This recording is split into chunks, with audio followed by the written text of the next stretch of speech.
ನಮಸ್ಕಾರ ಸ್ನೇಹಿತರೆ, welcome back to my new vlog. Guys, ಸುಮಾರು ದಿನ ಆಯಿತು ನಾನು ವ್ಲಾಗ್ ಮಾಡಿರಲಿಲ್ಲ. ಸೊ ಕಾರಣಾಂತರಗಳಿಂದ ನಾನು ವ್ಲಾಗ್ನ ಮಾಡೋಕ್ಕೆ ಆಗಿಲ್ಲ, ಕ್ಷಮೆ ಇರಲಿ. So guys, welcome back. ನೋಡಿ, ನಮ್ಮ ಊರಿನಲ್ಲಿ ನವರಾತ್ರಿ ಕಾರ್ಯಕ್ರಮ ನಡೆದಿತ್ತು. ಇದು ನಮ್ಮ ನವರಾತ್ರಿ ಕಾರ್ಯಕ್ರಮದ ಒಂದು ಉತ್ಸವದ ಒಂದು ತುಣುಕು. ಸೊ ಸುಮಾರಿಗೆ ಎಲ್ಲ ಊರುಗಳಲ್ಲೂ ಅಮ್ಮನವರ ಗುಡಿಗಳಲ್ಲಿ ನವರಾತ್ರಿ ಉತ್ಸವನ ಅತ್ಯಂತ ವಿಜೃಂಭಣೆಯಿಂದ ಆಚರಿಸ್ತಾರೆ. ಹಾಗೆ ಕೂಡ ನಮ್ಮ ಸಾಗರದಲ್ಲೂ ಕೂಡ ಅತ್ಯಂತ ವಿಜೃಂಭಣೆಯಿಂದ ಆಚರಿಸಿದರು. ಯಾವ್ಯಾವ ಅಮ್ಮನವ್ರ ದೇವಸ್ಥಾನದಲ್ಲಿ ಹೇಗೆ ಅಲಂಕಾರ ಮಾಡಿದ್ರು ಅಂತ ನೀವು ಮುಂದೆ ನೋಡ್ತಾ ಹೋಗ್ಬೋದು. ಇದು ಶಾರದಾಂಬ ದೇವಸ್ಥಾನ, ಪೊಲೀಸ್ ಸ್ಟೇಷನ್ ಸರ್ಕಲ್ ಹತ್ರ ಇದೆ. ಇಲ್ಲೂ ಕೂಡ ನವರಾತ್ರಿಯ ಒಂದು ಕಾರ್ಯಕ್ರಮನ ಅತ್ಯಂತ ವಿಜೃಂಭಣೆಯಿಂದ ಮಾಡಿದರು. ಅಲಂಕಾರ ಕೂಡ ಸಿಕ್ಕಾಪಟ್ಟೆ ಚೆನ್ನಾಗಿ ಮಾಡಿದ್ದಾರೆ. ನೀವು ನೋಡ್ಬೋದು, ಒಳಗಡೆ ಹೊರಗಡೆ ಎಲ್ಲ ಅಲಂಕಾರ ಮಾಡಿದ್ದಾರೆ. ಇಲ್ಲಿ ಮತ್ತು ಆರ್ಕೆಸ್ಟ್ರಾ ಕೂಡ ಇತ್ತು.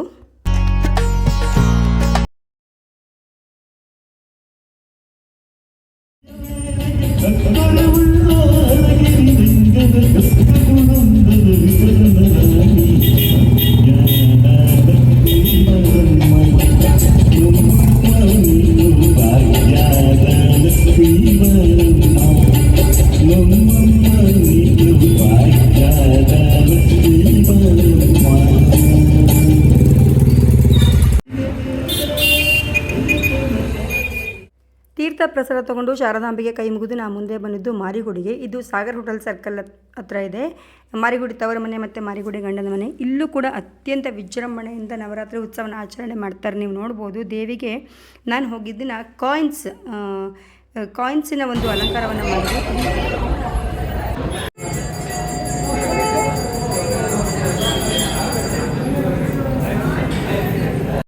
ಪ್ರತಿ 3 ವರ್ಷಗಳಿಗೊಮ್ಮೆ ಇಲ್ಲಿ ಮಾರಿ ಜಾತ್ರೆ ನಡೆಯುತ್ತೆ.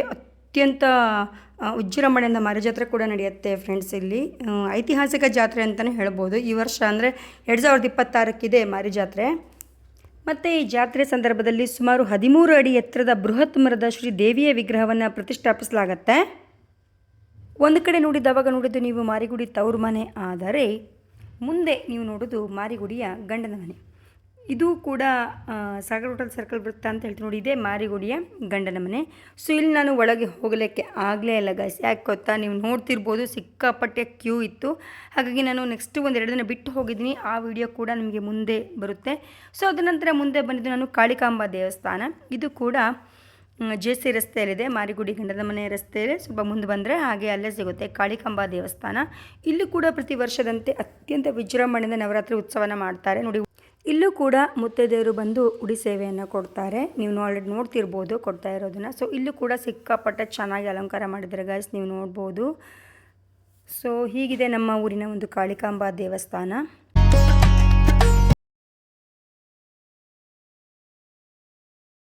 ಹಾಗೆ ಕೈ ಮುಗಿದು ನಾನು ಮುಂದೆ ಬರುವಾಗ ನನ್ನ ಕಣ್ಣಿಗೆ ಬಿದ್ದಿದ್ದು ಬಹುಸಾರ ಕ್ಷತ್ರಿಯ ಮಂದಿರದಲ್ಲಿ ಬೊಂಬೆ ಪ್ರದರ್ಶನ, ದಸರಾ ಬೊಂಬೆ ಪ್ರದರ್ಶನ. ಇದು ಕೂಡ ಅದ್ಭುತವಾಗಿ ತುಂಬ ಚೆನ್ನಾಗಿ ಮಾಡಿದೆ ನೋಡಿ. ಕಾಳಿಯಿಂದ ಒಂದು ರೂಪವನ್ನು ಒಂದು ಬೊಂಬೆಯನ್ನಾಗಿಸಿ ತುಂಬ ಚೆನ್ನಾಗಿ ಮಾಡಿದರೆ. ಮತ್ತು ಪುಟ್ಟ ಪುಟ್ಟ ಗೊಂಬೆಗಳನ್ನೆಲ್ಲ ಅಲ್ಲಿ ಜೋಡಿಸಿಟ್ಟಿದ್ರು, ಒಂದ್ರಿಗಿಂತ ಒಂದು ಚೆನ್ನಾಗಿದೆ, ನೋಡ್ಬೋದು. ಸೊ ಹಾಗೆ ಬೊಂಬೆಗಳನ್ನು ನೋಡ್ಕೊಂಡು ಹೋಗೋ ತನಕ ನಾನು ಸುಮಾರು ಒಂದು 9-9:30 ಆಗಿಬಿಡ್ತು. ಹಾಗಾಗಿ ನಾನು ಇದು ನೆಕ್ಸ್ಟ್ ದುರ್ಗಾಷ್ಟಮಿ ದಿನ ವಿಡಿಯೋ ಮಾಡಿದ್ದು. ಸೊ ಇದು ನಮ್ಮ ಸಾಗರದ ಸೊರಬ ರಸ್ತೆಯಲ್ಲಿರುವ ದುರ್ಗಾಂಬಾ ದೇವಸ್ಥಾನ. ಸೊ ಇಲ್ಲೂ ಕೂಡ ಅತ್ಯಂತ ವಿಜೃಂಭಣೆಯಿಂದ ನವರಾತ್ರಿ ಉತ್ಸವನ ಆಚರಣೆ ಮಾಡ್ತಾರೆ. ನೀವು ನೋಡಬಹುದು ನಮ್ಮ ದುರ್ಗಾಷ್ಟಮಿ ಹಬ್ಬದ ದಿನ ದುರ್ಗಾಂಬ ದೇವಸ್ಥಾನದಲ್ಲಿ. ಸೊ ಗೈಸ್, ನಾನು ಒಳಗೆ ಹೋಗಲಿಲ್ಲ. ಯಾಕೆ ಅಂತಂದರೆ ನೀವು ನೋಡ್ಬೋದು ಜನ ಹೆಂಗಿದ್ರು ಅಂತೇಳಿ. ಮಳೆ ಕೂಡ ಚಿಟಿ ಮಳೆ ಬರ್ತಾ ಇರೋದ್ರಿಂದ ನಾನು ಒಳಗೆ ಹೋಗ್ಲಿಕ್ಕಾಗಿಲ್ಲ, ರಶ್ ಇಲ್ಲ. ಹಾಗಾಗಿ ಹೊರಗಡೆಯಿಂದನೇ ವಿಡಿಯೋ ಮಾಡ್ಕೊಂಡಿದ್ದೀನಿ ನೋಡಿ. ಸೇತುವೆ ಹತ್ರಕ್ಕೆ ಮತ್ತು ರೋಡಿಗೆ ಕೂಡ ಸಿಕ್ಕಾಪಟ್ಟೆ ಚೆನ್ನಾಗಿ ಲೈಟಿಂಗ್ಸ್ ಹಾಕಿ ಅಲಂಕಾರ ಮಾಡಿದ್ದಾರೆ. ಸೊ ಅಲ್ಲಿಂದ ನಾನು ಮುಂದೆ ಬಂದು ಅಲ್ಲೇ ಮುಂದಿರೋ ಸೊರಬ ರಸ್ತೆಯಲ್ಲೇ ಇರೋ ಯಲ್ಲಮ್ಮನ ಗುಡಿಗೆ. ಇಲ್ಲೂ ಕೂಡ ನವರಾತ್ರಿ ಉತ್ಸವನ ಅತ್ಯಂತ ವಿಜೃಂಭಣೆಯಿಂದ ಮಾಡ್ತಾರೆ. ಇದು ಹೊಸ ಯಲ್ಲಮ್ಮನ ಗುಡಿ. ಇಲ್ಲಿ ಕೂಡ ಸಾಂಸ್ಕೃತಿಕ ಕಾರ್ಯಕ್ರಮ ಇರುತ್ತೆ. ನಾವು ಹೋದಾಗ ಭಜನೆ ಇತ್ತು.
ಯಲ್ಲಮ್ಮನ ಗುಡಿಯಲ್ಲಿ ಅವಲಕ್ಕಿ ಪ್ರಸಾದ ತೊಗೊಂಡು ನಾ ಮುಂದೆ ಬಂದದ್ದು ಮತ್ತೆ ನಮ್ಮ ಸಾಗರ ಹೊಡಲ್ ವೃತ್ತಕ್ಕೆ.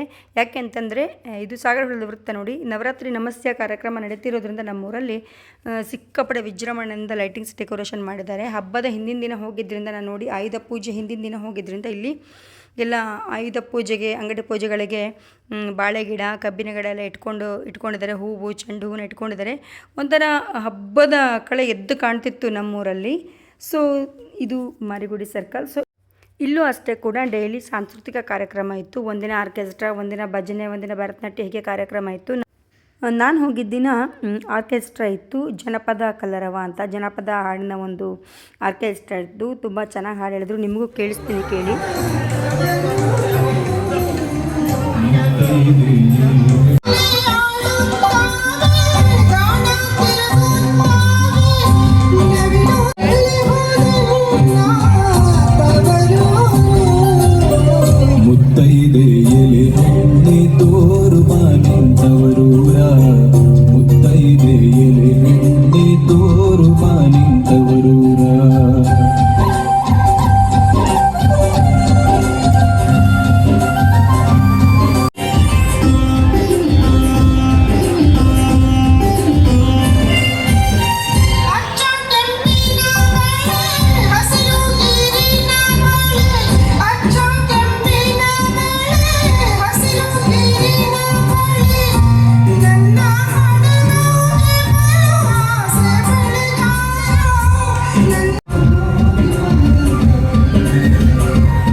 ಸೊ ಗಾಯ್ಸ್, ಇದು ಮಾರಿಗುಡಿಯ ಮಾರಮ್ಮನ ಗಂಡನ ಮನೆ.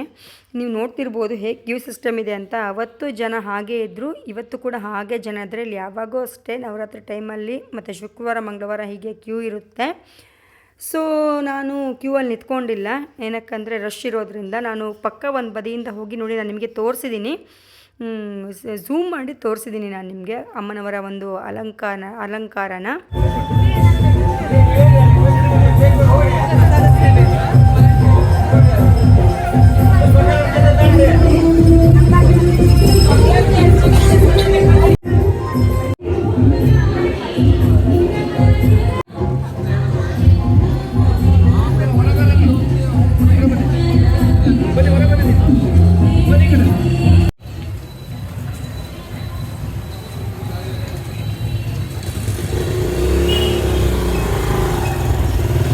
ಸೊ ಸ್ನೇಹಿತರೆ, ಇವಿಷ್ಟಾಗಿತ್ತು ನಮ್ಮ ಊರಿನ, ಅಂದರೆ ನಮ್ಮ ಸಾಗರದ ಒಂದು ನವರಾತ್ರಿ ಸಂಭ್ರಮದ ಒಂದು ಪುಟ್ಟ ವಿಡಿಯೋ. ಇನ್ನೂ 2-3 ದೇವಸ್ಥಾನ ಇತ್ತು ಗೈಸ್. ಭದ್ರಕಾಳಿ ದೇವಸ್ಥಾನ ಮತ್ತು ಗಂಗಾ ಪರಮೇಶ್ವರಿ ದೇವಸ್ಥಾನ, ಹೀಗೆ 1-2 ದೇವಸ್ಥಾನ ಇತ್ತು. ಕಾರಣಾಂತರಗಳಿಂದ ನಾನು ವಿಡಿಯೋ ಮಾಡಲಿಕ್ಕೆ ಆಗಿಲ್ಲ, ಕ್ಷಮೆ ಇರಲಿ. ಸೊ ನಮ್ಮೂರಿನ ಹಬ್ಬದ ಸಂಭ್ರಮದ ಒಂದು ಈ ಪುಟ್ಟ ವಿಡಿಯೋ ನಿಮಗೆ ಇಷ್ಟ ಆಗಿದೆ ಅಂತ ಅಂದ್ಕೊತೀನಿ. ದಯವಿಟ್ಟು ನನ್ನ ಚಾನಲ್ನ ಲೈಕ್ ಮಾಡಿ, ಶೇರ್ ಮಾಡಿ, ಮತ್ತು ದಯವಿಟ್ಟು ಸಬ್ಸ್ಕ್ರೈಬ್ ಮಾಡ್ಕೊಳ್ಳದೇ ಇದ್ದವರು ಸಬ್ಸ್ಕ್ರೈಬ್ ಮಾಡಿಕೊಂಡು ಈ ಮಲೆನಾಡು ಹುಡುಗಿನ ಹರಸಿ ಅಂತ ಹೇಳ್ತಾ ಮುಂದಿನ ವಿಡಿಯೋದಲ್ಲಿ ಸಿಗ್ತೀನಿ. ನಮಸ್ಕಾರ.